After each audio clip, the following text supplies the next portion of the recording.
all right. How's it going? Hard Talk Radio. Your host, Mr. Deadman. Okay. We got to talk about some stuff here. We got a list of stuff. Got to talk about Gothic Horror. Got to talk about Scream 5. And also got to talk about Drama Alert. Uh-oh. Uh-oh. Did somebody do something that they're not supposed to? Is there a publisher out there that got caught stealing, got caught going behind someone's back, caught betraying a contract?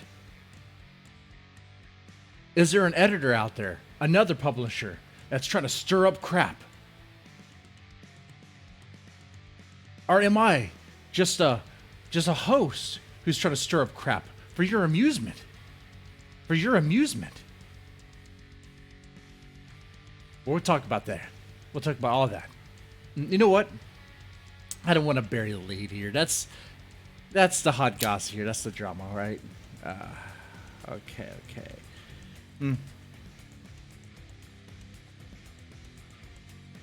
Lighting up the cigar here. Okay. Let's get into this. First off, so we got a situation here where, look, let's just put it this way. The story goes like this. A publisher comes to me and says, hey, there's this author that had their rights to their book reverted to him. Okay? And the publisher that the author had worked with, the publisher that had previously had the rights, reverted the rights back to him. Okay, and this editor, she shows proof, shows me screenshots, a PDF of the contract and all that. And then this editor claims that the publisher that had the rights to the book, that had reverted the rights back to the author, is still selling the book. Now that is a bad thing to do. That is an illegal thing to do. You can't do that. You're not supposed to.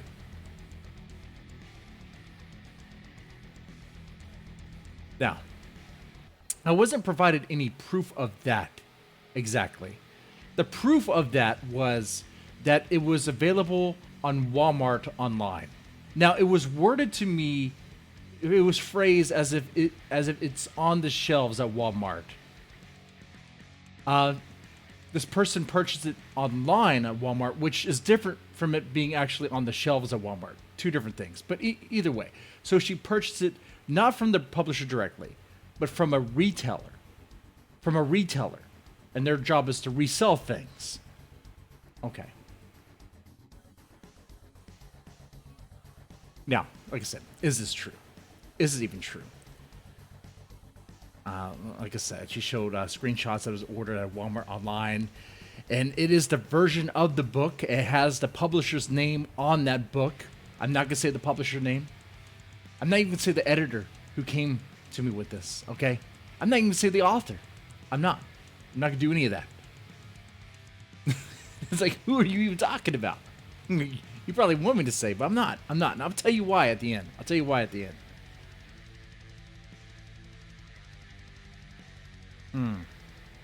See, you can go on Amazon right now and find this book. And it's available, but in limited copies. Because it's not available for print anymore. It's limited stock. Which means what? I mean, that's... This publisher that I'm talking about, the publisher that had the rights to this book, just like a lot of small publishers, they use print-on-demand services to publish their books, like Ingram Spark. They use Ingram Spark. That much I know. Okay? So when you use a service like that,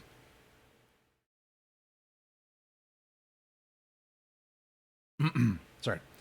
So when you use Ingram Spark, retailers like Walmart, Barnes & Noble can purchase copies from you through Ingram Spark or Lulu, whatever service you want to use. I think Amazon does that too now. Now, they purchase those copies, and through that transaction, you already get your royalties. And they're going to resell. That's what they do. That's what they do. So at the end of it all,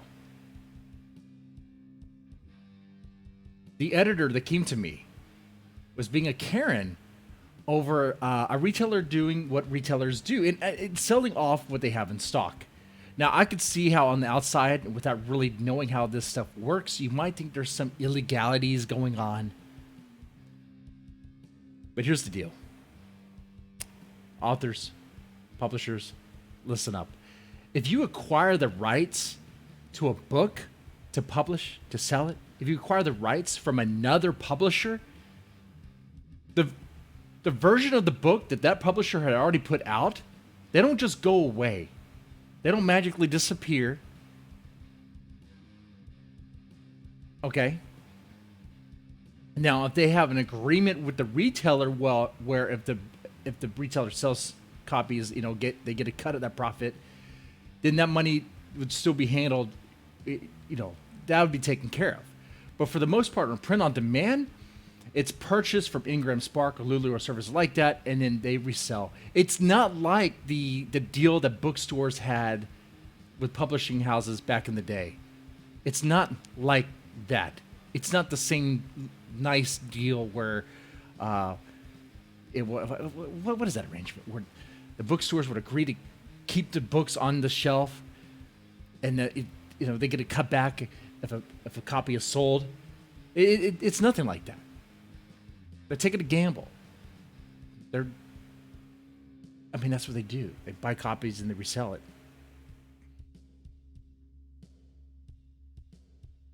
So what's the lesson here? Want to know what the lesson? Just repeat this. So did a publisher get caught doing something they shouldn't? Did they go behind on a contract? Is this a story about another publisher and editor throwing stones when they reside in a house of glass? Maybe they should be throwing stones through me. That's why I'm not saying any names. Try to throw stones through me. Okay. Is that it? Or is it a story about a podcast guy, a host, who's trying to stir crap up? It's none of that, really. It's none of that. Really. If there was a lesson at all, it's that you guys like drama, and you're coming for the drama. So, come on. No. Okay. But seriously though. Guys, the parties involved in the situation, I like them all. And I wish they would agree to just get along and play nice. But there's some history here. There's some bad blood or whatever, and they're just not going to. One party in particular is a liar, has lied to me multiple times. And I'm supposed to take them on face value. And, when they show you a screenshot and they tell you stuff that may not actually be part of that screenshot.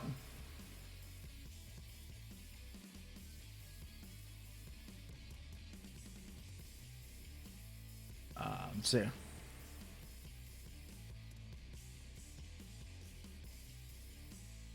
Mm-hmm.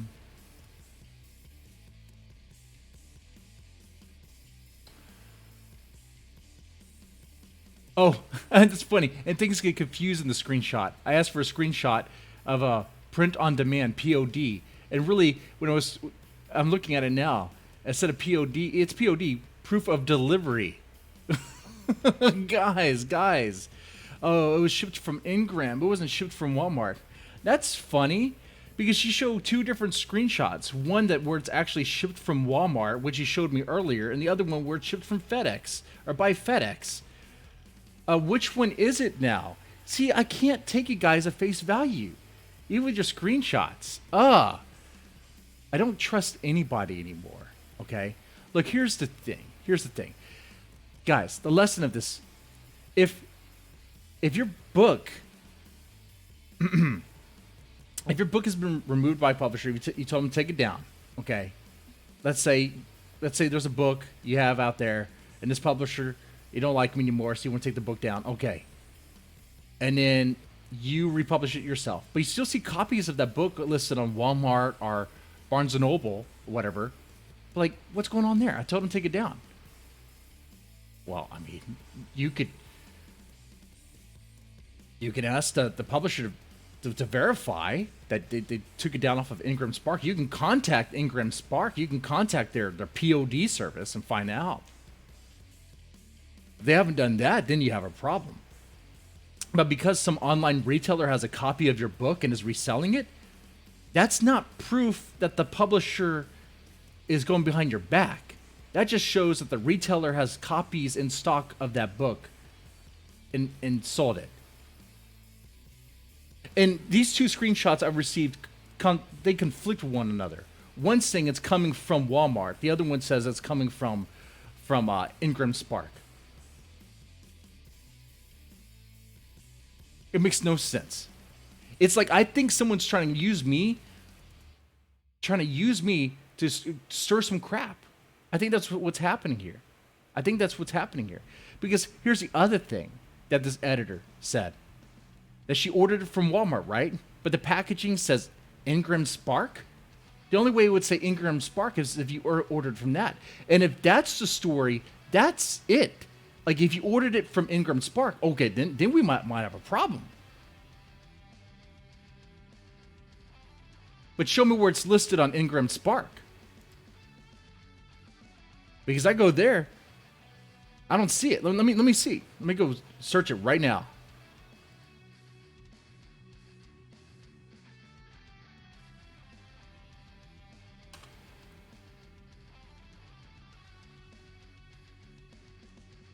Okay, Ingram Spark.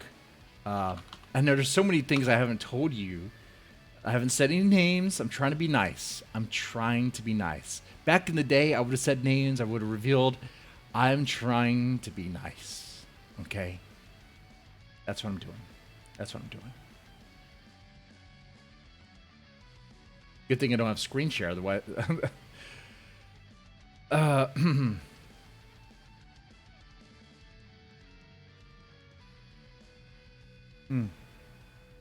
Yeah, I don't see it listed. I mean, and besides, I reached out to the publisher in question. They claimed it's not on Ingram Spark. Okay. Like I said, you can go to Amazon right now and find this book. I don't want to say the name. You can find this particular book, and from the publisher that used to have it, you could see it's still listed, but it's in limited stock. And that's on Amazon. Limited stock. That means they already have a handful on hand to ship to you when you buy. Okay? And if you buy a print-on-demand book from Walmart, like I said before, that's coming from a retailer, not on a print-on-demand company. Okay? You're not going to order from Walmart and Walmart go order it right away from Ingram Spark. They would already have it on hand. I've been in the business to know that much. If Walmart doesn't have it in stock, they don't have it in stock if it's a print-on-demand book, okay? Dude, that'd be a huge freaking delay. God dang. Come on now. Guys, play nice. But see, there's another variable to this. There's another thing. What about the author involved? Like I said, I'm not going to say his name. He's pissed. He's pissed because he thinks he's being denied royalties that are his. I mean, I could see that if you see your book being sold on Barnes & Noble or Walmart, and you're like, well, where's my cut of that? Like I said before, usually it is the retailers will purchase a handful of copies from a place like Ingram Spark or Lulu, and through that, the royalties, there would be royalties in that transaction. Now, whatever it is in your contract with your publisher, whether it's like net, like net earnings. If it's net, they're going to factor in things before you even get down to the earnings, and that's the honest truth. And honestly, I mean, I reached out to the author, and he couldn't honestly tell me if he ever got paid by this publisher. I told him flat out, like, did this publisher ever pay you? No, I don't think they ever did. You don't think they ever did? Oh, okay. You don't think they ever paid you. Ah, that sounds kind of forgetful. I mean, I don't look. It's funny too because I'm batting. I'm just. I understand that some people have problems with publishers and some publishers don't pay right. I get that. If there's proof of that, show it. Show it. Okay? I'll gladly put another publisher on blast for that. So that way they'll correct their action. I've done that before. I'll do it again. It's fine. Sometimes you just, need to call somebody out so they do the right thing.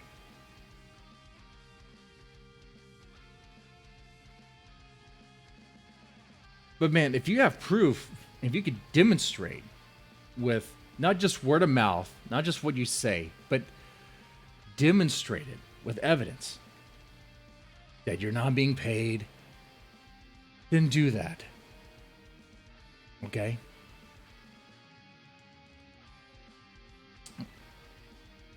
I mean, in this situation, if I was an author, I would contact that publisher and ask him, hey, why is the book being listed here? I want an answer. I want to clarify. That's it. That's it. And somehow Walmart or Barnes & Noble got a copy of this book. Where was that transaction? Can you show me where that transaction was at? They probably won't be able to show you the exact one, because the way I see it on my services, I don't really see. Well, see, I had this through Lulu, and I didn't see the actual retailer that purchased it. It said it said something vague like retailer purchase bulk, whatever. Actually, you know what? It was weird. Even through Lulu, it was like Ingram Spark bought, somebody did it, and then it'd be like retailer bought, somebody did it. It's like, okay. Even with Amazon, KDP, because they use extended distribution now too. I see it sometimes like a retailer bought a book. I was like, oh, that's weird. Okay.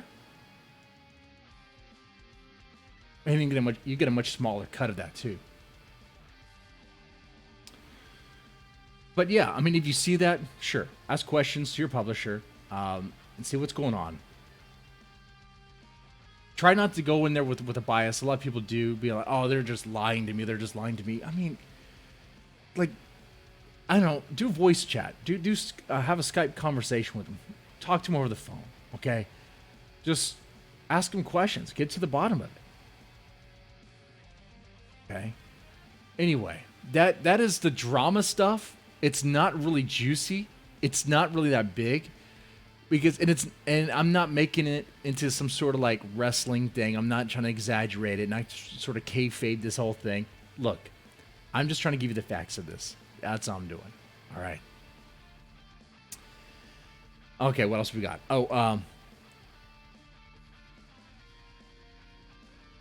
Gothic horror. Okay, so Deadman's Tome has a new submission call calling for Gothic horror pieces. Okay.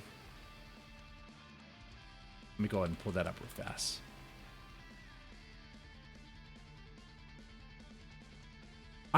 Deadman's Tome has some pretty bizarre submission calls. We do. And I like that.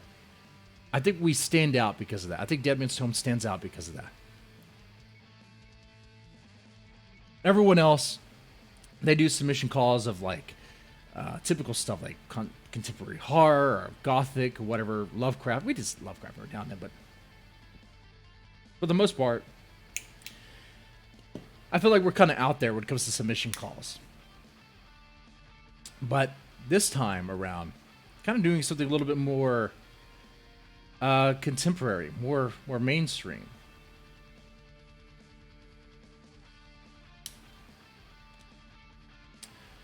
So I'm setting aside the silly and tabloid-esque submission calls and doing something a little bit more serious and grounded. Okay. Asking for gothic horror submissions. Flash fiction, short stories. Flash fiction, I'm paying $10 for token payment. Short stories for anywhere from 2,000 words to 8,000 words. $25 payment. Okay, cash, obviously. Non-exclusive publishing rights, meaning that we just have it for a while. We ask that you don't submit it to anyone else for a certain set of months, and then you're free to reuse it. You're free to use Look, when it comes to Deadman's Tome, there's really no limits to what you write. It could be anything. You can, if you want to use tropes, try and cliche tropes, sure, do so. Just make good use of them. If you want to have, yeah, some publishers like, don't have women be the target of violence. You could do that. You could do that. Just make a good story. I just want a good story, okay? Don't have kids be the target of violence. If you're going to do that, that story better be compelling. It better be amazing. Because look at Pet Cemetery, okay? Look at it, okay? Like, I'm not just take that off the table, okay? Or it's some publishers are like, no animals should be harmed. I'm like, you're writing fiction. I don't have a problem with that, okay? And the submission it closes December 1st, okay? But why Gothic horror? I want to delve into the horror. I want to delve into the death. I want to delve into the macabre. The thing I like about Gothic horror is that you have horror and death and a little bit of, dare I say it, romance. Kind of a kind of romantic look at death in the macabre. Like, almost like a reverence. Like, I want stories that explore the sublime. I want them to explore that indescribable feeling. Indescribable feeling that takes us beyond ourselves. You could say it's existential, I suppose. It explores the depth and the darkness. It doesn't necessarily have to be existential. It doesn't have to be some existential crisis, though that you could say is Gothic horror. Obviously. Because you got Poe. You got H.P. Lovecraft. Now, of course, in this submission call, I'm not looking for Lovecraftian stuff. I'm not. If it has Cthulhu or anything Lovecraftian, cut it out. I want something like, when I'm thinking Gothic horror, I'm thinking something like Shirley Jackson, The Haunting of Hill House. I like that story. That's actually part of the reason why I decided to do this, is because I was listening to the audiobook of The Haunting of Hill House. And I was just amazed by it. And I was just, I want to do something a little bit more contemporary. I want to do something a little bit more basic, more grounded. It feels for me. Not the tabloid stuff like I've done. Like, let's explore that here. When I say tabloid, what do I mean? Well, Deadman's Tome right now has a submission call that has ended, and the issue is due to be out. Hollywood Holocaust. I mean, that's an issue that's about celebrities getting mauled by monsters, be targeted by serial killers and stuff.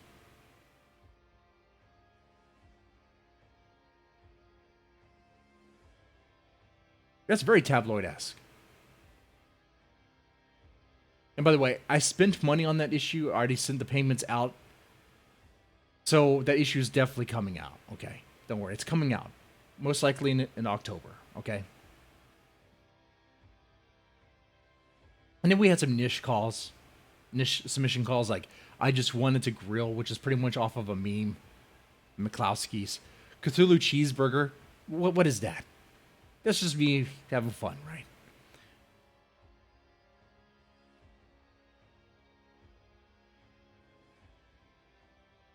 So yeah, I want to do something more tried and basic. I say that, I don't mean that in a bad way. I don't. Grounded is the way I should phrase that. Go back to the roots of horror. Go back to the basics of exploring the darkness. Okay, through Gothic horror, that's how we got iconic monsters like Dracula. I mean, Dracula was born from Gothic horror, from Bram Stoker. So, I just realized I have something on the screen that doesn't even need to be there. That's funny. Sloppy.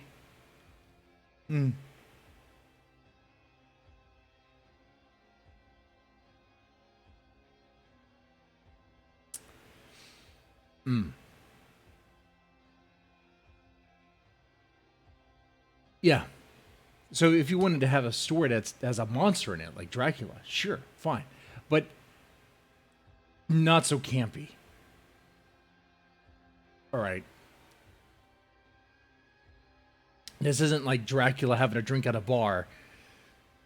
This would be something more foreboding, something much bigger.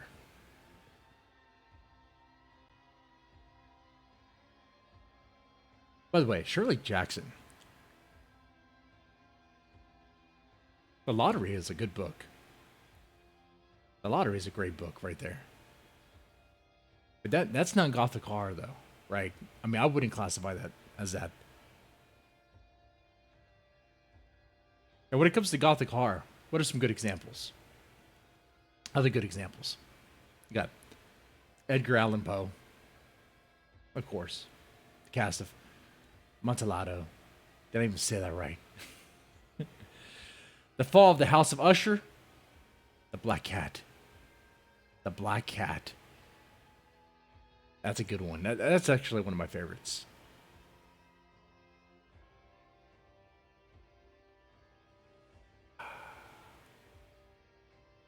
Okay. Let's go on to Scream 5. There's a new Scream coming out. A new Scream coming out. Amazing. You know, I have my thoughts on regurgitating these franchises is why. Just leave them alone. Stop it. You don't need to do it.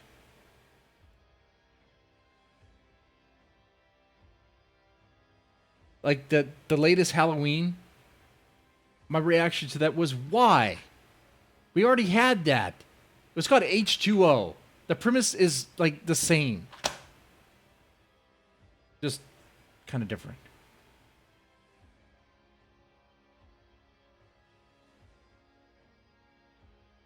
So the reason why I said this is because you know I'm not going to be a shill, some corporate shill, and be like, oh yeah, man, this is be the best thing ever. Am I going to watch Scream 5 when it comes out? Probably. I'm curious about it. But I guess it's part of my responsibility too, having a podcast like this, Horror Talk Radio, where I'm going to watch it and talk about it. Would I expect crap?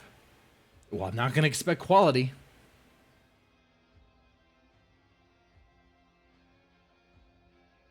If there's any franchise that could actually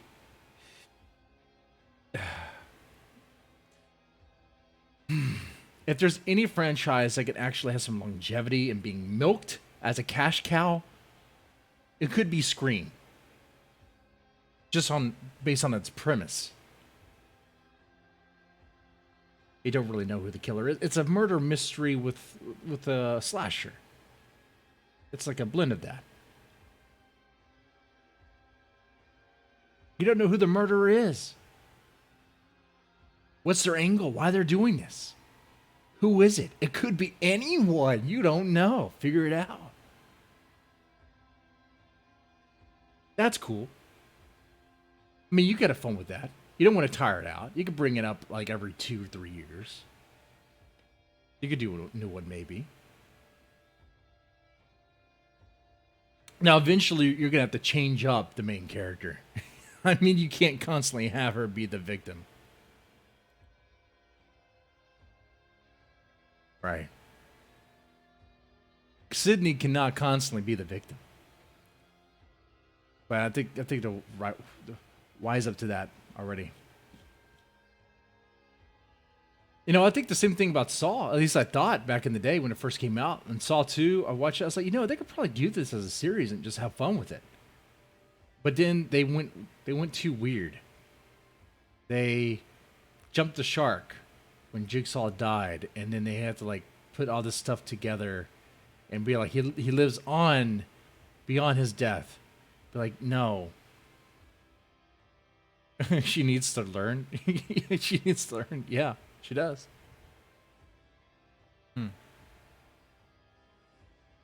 But anyway, So yeah, it's coming out, or they're not coming out. They're working on it. They say what it's be 2021, probably 2022 when we see it. Okay. And you have Neve Campbell. I can never say her name right, but I think she's pretty hot. She was definitely hot back in the day. I don't know how she aged. Let me see. Let me see how she looks right now. Take a look. If it's worthy, I'll share it. If not, then, let's see. Let's see how she looks now. With, oh, well, you know, age. Let's see how she looked in the 90s. Hey. Hey, that's much better. Okay. Okay. Ah.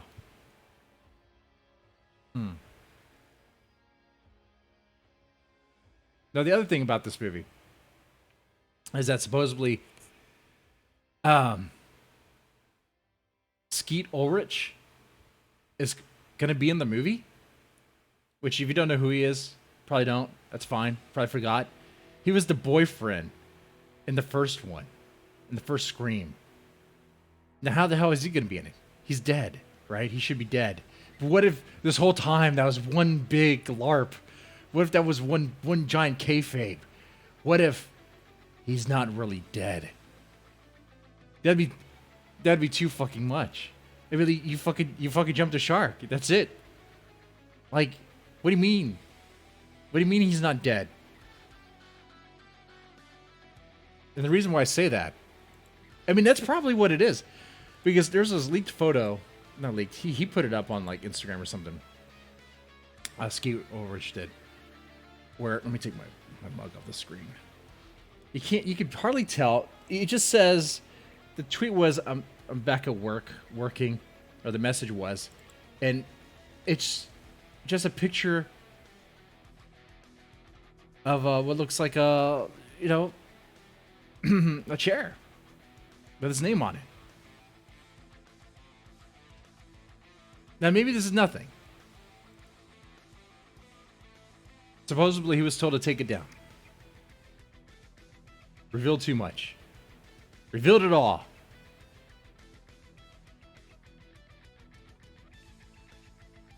Because, I mean, if you say Scream 5 and Skeet Ulrich comes back, then you no longer have, like, the murder mystery element of the Scream movie. Okay?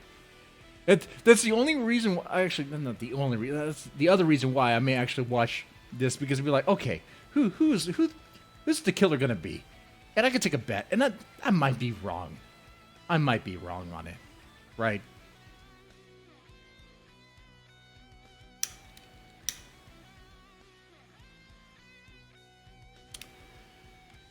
But yeah, that pretty much, I think, pretty much wraps up the hard talk radio part of this. So I'm gonna wrap up this podcast here and play some games and get ready to watch Nick Rekieta host PPP if that hasn't already happened. All right, well, I'm gonna wrap this up here. I hope you guys enjoyed this part. Y'all take it easy.